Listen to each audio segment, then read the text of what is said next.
അടിയന്തരാവസ്ഥ കാലത്തിൻ്റെ ഇരുണ്ട കാലഘട്ടങ്ങളൊക്കെ നമ്മൾ ഓർമ്മിക്കുമ്പോൾ സമകാലീന രാഷ്ട്രീയത്തിൽ എന്താണ് സംഭവിക്കുന്നത്, വർഗീയത ഏത് രീതിയിലാണ് നമ്മുടെ രാജ്യത്ത് പിടിമുറുക്കുന്നത്, അതിന് വളം വെച്ച് കൊടുക്കുന്നത് ആരാണ്, വെള്ളമിട്ട് നനയ്ക്കുന്നത് ആരാണ് എന്നൊക്കെ ചർച്ച ചെയ്തു പോകേണ്ട ഒരു കാലഘട്ടം കൂടിയാണ്. പറഞ്ഞു വന്നത് മറ്റൊന്നുമല്ല, ഒരു സിനിമയ്ക്ക് പോലും സിനിമാ പേരിടുമ്പോൾ പോലും ചിന്തിക്കേണ്ട കാലഘട്ടത്തിലേക്ക് നമ്മൾ എത്തിക്കഴിഞ്ഞിരിക്കുന്നു. ഈ പേരുമാറ്റം ഏതെങ്കിലും തരത്തിൽ അല്ലെങ്കിൽ ഏതെങ്കിലും ഒരു മതത്തെ വ്രണപ്പെടുത്തുന്ന രീതിയിലേക്ക് അത്തരം പേരുകൾ ഇടാൻ പാടില്ല എന്ന തിട്ടൂരമൊക്കെ ഇറക്കുന്ന സാഹചര്യങ്ങളിലേക്ക് നമ്മുടെ ഭരണകൂടം എത്തിയിരിക്കുന്നു. ഏറ്റവും ഒടുവിലായി ഇപ്പോൾ Janaki versus state of Kerala എന്ന ചിത്രത്തിൻ്റെ പേര് മാറ്റണമെന്നാണ് ആവശ്യം ഉയർന്നിരിക്കുന്നത്.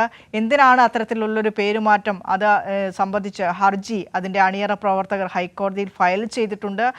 അത് ഇന്ന് പരിഗണിക്കാനിരിക്കുകയാണ് ഹൈക്കോടതി. അതിൻ്റെ വിശദാംശങ്ങളുമായി തിയോഫിൻ കൊച്ചിയിൽ നിന്ന് ചേരുന്നുണ്ട്. Theophin, good morning.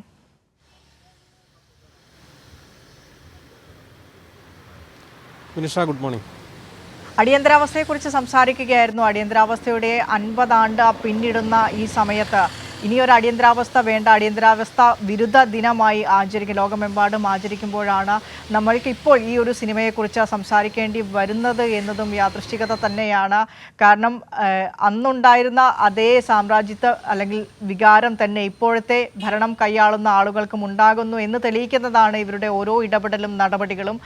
ഏതെങ്കിലും മതത്തിൻ്റെ അല്ലെങ്കിൽ മതത്തിൽപ്പെട്ട ആളുകളുടെ പേര് എവിടെയും ഉപയോഗിക്കാൻ പാടില്ല എന്ന തരത്തിലുള്ള തിട്ടൂരമൊക്കെ ഇറക്കുന്നത് എന്ത് തരത്തിലാണ് എന്ന് ചോദിക്കുകയാണ് ഈ സിനിമയുടെ അണിയറ പ്രവർത്തകർ തന്നെ. എന്തൊക്കെയാണ് ഈ ഹർജിയിലെ ആവശ്യം?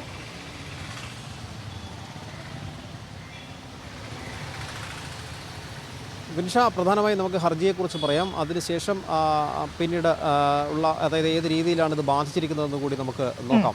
നിലവിൽ അണിയറ പ്രവർത്തകർ നൽകിയിട്ടുള്ള ഹർജി ഇന്ന് ഹൈക്കോടതി പരിഗണിക്കുന്നുണ്ട്. ജസ്റ്റിസ് നഗരേഷിൻ്റെ ബെഞ്ചാണ് ഹർജി പരിഗണിക്കുന്നത്. ഈ ഹർജിയിലെ പ്രധാന ആവശ്യം സെൻസർ ബോർഡ് ഒന്നുകിൽ നിലവിലുള്ള പേരിൽ തന്നെ, അതായത് Janaki versus States of Kerala എന്ന പേരിൽ, ആ ടൈറ്റിലിൽ തന്നെ ജാനകി എന്ന വാക്കുണ്ട്. അതോടൊപ്പം ഈ കഥാപാത്രത്തിൻ്റെ പേര് സിനിമയിലെ പ്രധാന കഥാപാത്രത്തിൻ്റെ പേര് ജാനകി എന്നാണ്. മറ്റൊന്ന്, ഈ കഥാപാത്രത്തിൻ്റെ പേര് ജാനകി എന്നായതുകൊണ്ട് തന്നെ മറ്റ് കഥാപാത്രങ്ങൾ, ഒട്ടുമിക്ക കഥാപാത്രങ്ങളും ഈ ജാനകി എന്ന പേര് പരാമർശിക്കുന്നത് അവരുടെ ഡയലോഗുകളിലുണ്ട്. അപ്പോൾ ഈ നിർമ്മാതാക്കൾ നേരിടുന്ന വലിയ പ്രതിസന്ധി എന്ന് പറയുന്നത് ഇത്തരത്തിൽ പേര് മാറ്റണമെന്ന് പറയുമ്പോൾ സിനിമയ്ക്ക് വേണ്ടി സിനിമയുടെ പ്രചാരണത്തിനും മറ്റുമായി തയ്യാറാക്കിയ ഫ്ലക്സ് ബോർഡുകൾ ഉൾപ്പെടെ എല്ലാത്തിലും പേര് മാറ്റേണ്ടി വരും, ടൈറ്റിൽ മാറ്റേണ്ടി വരും. മറ്റൊന്ന്, ഈ സിനിമയിലെ കഥാപാത്രങ്ങൾ, ഒട്ടുമിക്ക കഥാപാത്രങ്ങൾ, അതായത് 96ഓളം സ്ഥലങ്ങളിൽ ഈ സിനിമയിൽ ഈ ജാനകി എന്ന പേര് പരാമർശിക്കപ്പെടുന്നുണ്ട്. അത് ശബ്ദമായും അല്ലാതെ ചിലയിടങ്ങളിൽ രേഖകളായി, ചിലയിടത്ത് ടെലിവിഷനിൽ വരുന്ന വാർത്താരൂപത്തിൽ, അങ്ങനെ പലയിടങ്ങളിലും ഈ പേര് വരുന്നുണ്ട്.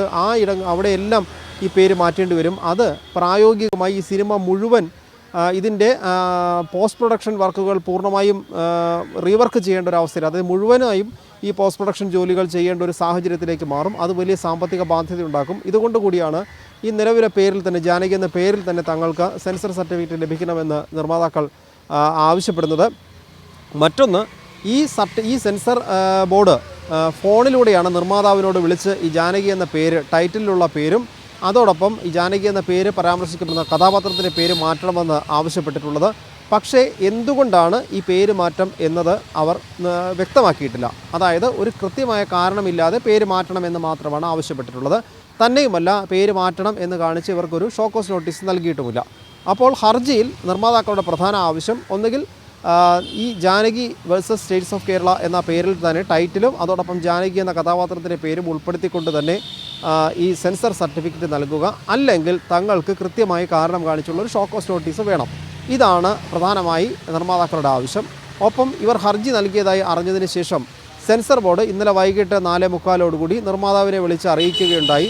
ഒരു പ്രീവ്യൂ കമ്മിറ്റി, ഈ സിനിമയുടെ preview committee, censoring preview committee cinema വീണ്ടും കാണുന്നുണ്ട്. അത് വ്യാഴാഴ്ചയാണ്. വ്യാഴാഴ്ച മുംബൈയിൽ വെച്ച് പ്രീവ്യൂ കമ്മിറ്റി ചിത്രം വീണ്ടും കാണുമെന്ന് അറിയിച്ചിട്ടുണ്ട്. എന്തായാലും ഇത് ഹർജിയിലേക്ക് നീങ്ങുന്നു. കോടതിയിൽ ഹർജി സമർപ്പിച്ചു എന്ന് അറിഞ്ഞപ്പോഴാണ്, ഇന്നലെയാണ് ഹർജി നൽകിയത്. ഹർജി ഇന്ന് ഹൈക്കോടതി പരിഗണിക്കുന്നുണ്ട്.